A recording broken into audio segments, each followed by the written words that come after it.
Hello friends, मैं हूं Sneha. Welcome to my channel for you and your child. जैसा कि आप सब जानते हैं, दिल्ली यूनिवर्सिटी में भी SC, ST, OBC और EWS कैटेगरी के स्टूडेंट्स को रिजर्वेशन दिया जाता है। इसलिए अगर आप इनमें से किसी कैटेगरी के तहत दिल्ली यूनिवर्सिटी में एडमिशन के लिए अप्लाई करना चाहते हैं तो आपको दिल्ली यूनिवर्सिटी द्वारा दिए गए कुछ इंस्ट्रक्शंस की जानकारी जरूर होनी चाहिए। तो वो इंपॉर्टेंट इंस्ट्रक्शन क्या है, इस वीडियो में हम देखेंगे। सबसे इंपॉर्टेंट बात जो दिल्ली यूनिवर्सिटी ने क्लियर किया है कि अनरिजर्व्ड कैटेगरी के मेरिट लिस्ट में SC, ST, OBC और EWS एप्लीकेंट को भी इंक्लूड किया जाएगा। ऐसा नहीं है कि इन कैटेगरी के स्टूडेंट्स केवल रिजर्व्ड कैटेगरी के अंदर ही अप्लाई करेंगे।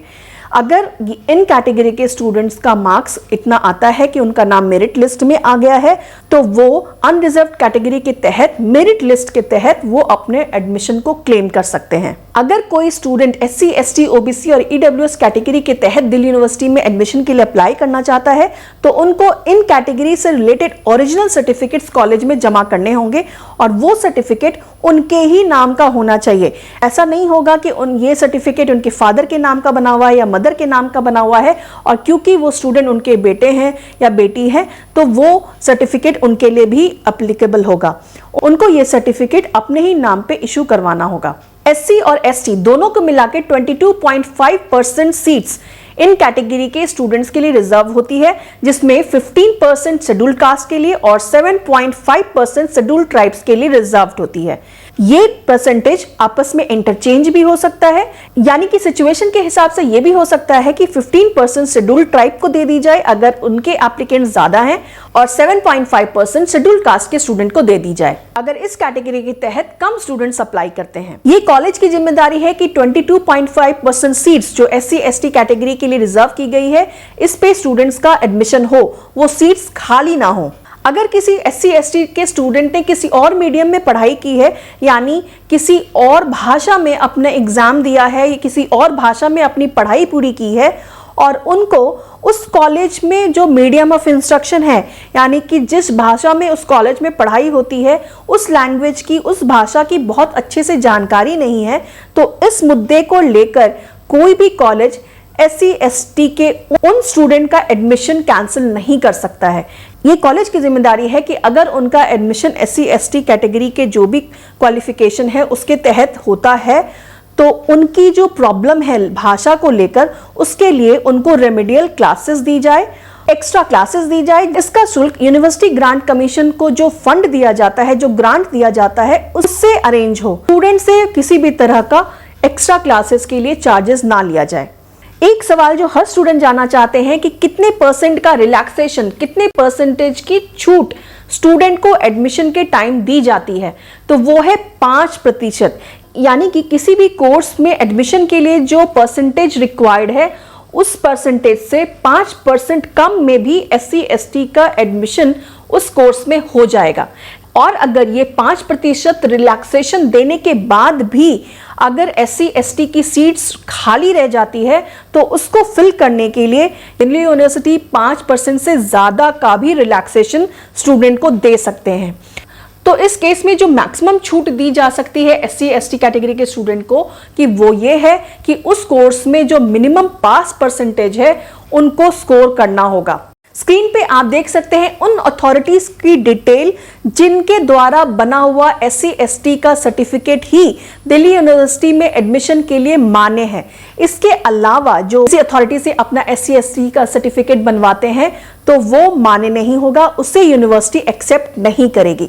वो अथॉरिटीज जिससे SC, ST का सर्टिफिकेट इशू होना चाहिए वो है district magistrate, additional district magistrate, collector, deputy commissioner, additional deputy commissioner, deputy collector, first class stipendiary magistrate, city magistrate, sub divisional magistrate, taluka magistrate, executive magistrate, extra assistant commissioner, chief presidency magistrate, additional chief presidency magistrate, presidency magistrate, revenue officer not below the rank of tehsildar, sub divisional officer of the area where the applicant and or his family normally resides, administrator या secretary to the administrator और development officer.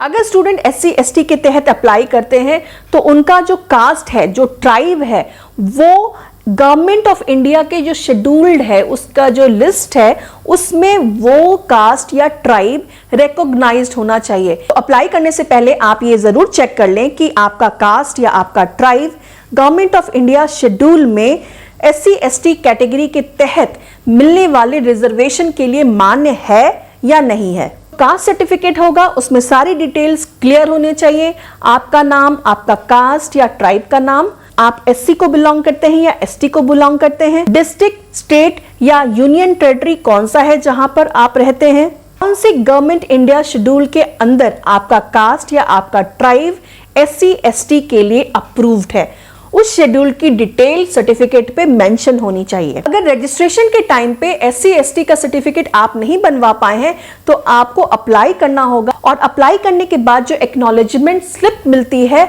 उसके द्वारा भी आप इस category के तहत apply कर सकते हैं। लेकिन जब एडमिशन के टाइम आपको बुलाया जाएगा सिलेक्ट होने के बाद, तो उस टाइम पे आपको अपने कास्ट सर्टिफिकेट या ट्राइब सर्टिफिकेट की ओरिजिनल कॉपी सबमिट करनी होगी। अगर SC/ST का एप्लीकेंट इस कैटेगरी के तहत नहीं किसी और कैटेगरी के तहत रिजर्वेशन लेना चाहता है, जैसे PWBD या एम्प्लॉय वार्ड या कोई और कैटेगरी, तो उससे रिलेटेड जो भी मिनिमम क्वालिफिकेशन है उसे उनको पूरा करना होगा। एक और जरूरी बात जो यूनिवर्सिटी ने क्लियर किया हुआ है कि अगर कोई SC/ST का स्टूडेंट अनरिजर्व्ड कैटेगरी के ओपन मेरिट में उसका नाम आ जाता है और उसके तहत उसका एडमिशन होता है, तो वो सीट जो 22.5% SC/ST के स्टूडेंट ये रिजर्व किया गया है उसमें काउंट नहीं होगा। अब बात करते हैं अदर बैकवर्ड क्लासेस यानी OBC कैटेगरी के रिजर्वेशन के बारे में। इस कैटेगरी के तहत उन्हीं OBC कैंडिडेट को रिजर्वेशन दिया जाता है जो नॉन क्रीमी लेयर में आते हैं और उनके कास्ट का नाम सेंट्रल लिस्ट में आता हो। OBC के नॉन क्रीमी लेयर को 27% सीट्स का रिजर्वेशन दिया जाता है। नॉन क्रीमी लेयर के सर्टिफिकेट की वैलिडिटी करंट फाइनेंशियल ईयर की होगी, यानी कि अगर आप 2020 में अप्लाई कर रहे हैं तो वो सर्टिफिकेट फाइनेंशियल ईयर 2019 से 20 का होना चाहिए। वो इशू होना चाहिए 31 मार्च 2020 का या फिर उसके बाद का। स्टूडेंट के पास करंट फाइनेंशियल ईयर का सर्टिफिकेट नहीं है तो उनके पास जो भी पुराना इशू हुआ सर्टिफिकेट है उसके थ्रू अप्लाई कर सकते हैं, लेकिन जब उनको एडमिशन के लिए बुलाया जाएगा तो उस समय कॉम्पिटेंट अथॉरिटी से इशू किया हुआ ओरिजिनल सर्टिफिकेट ही आपको सबमिट करना होगा। OBC कैंडिडेट को मिनिमम एलिजिबिलिटी मार्क्स में 10% की छूट दी जाती है, यानी कि अगर जनरल यानी अनरिजर्व्ड कैटेगरी के स्टूडेंट को 40% मार्क्स लाना होगा किसी कोर्स में एडमिशन के लिए, तो 36% पर OBC के नॉन क्रीमी लेयर के स्टूडेंट का एडमिशन हो जाएगा। स्क्रीन पे आप देख सकते हैं OBC सर्टिफिकेट का format. This is to certified that Shri Shrimati Kumari, student का नाम होगा, फादर का नाम होगा, विलेज टाउन का नाम होगा, डिस्ट्रिक्ट डिवीजन कौन सा है, कौन सा स्टेट या यूनियन वो कौन से बैकवर्ड क्लास से बिलोंग करता है वो भी मेंशन होगा, और ये क्लियर लिखा होगा कि community which is recognised as the backward class under the government of India, ministry of social justice and empowerment resolution number, ये नंबर भी मेंशन होगा, डेट लिखी होगी, या स्टूडेंट कहाँ का रहने वाला है उसकी भी डिटेल होगी।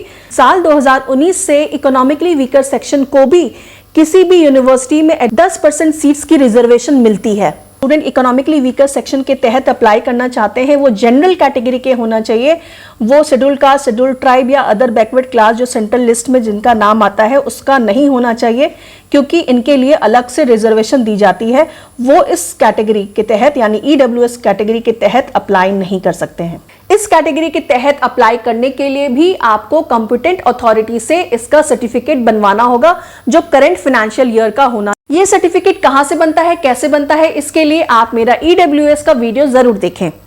EWS की ज्यादा जानकारी के लिए आप स्क्रीन पे दिए गए वेबसाइट लिंक को भी विजिट करके देख सकते हैं।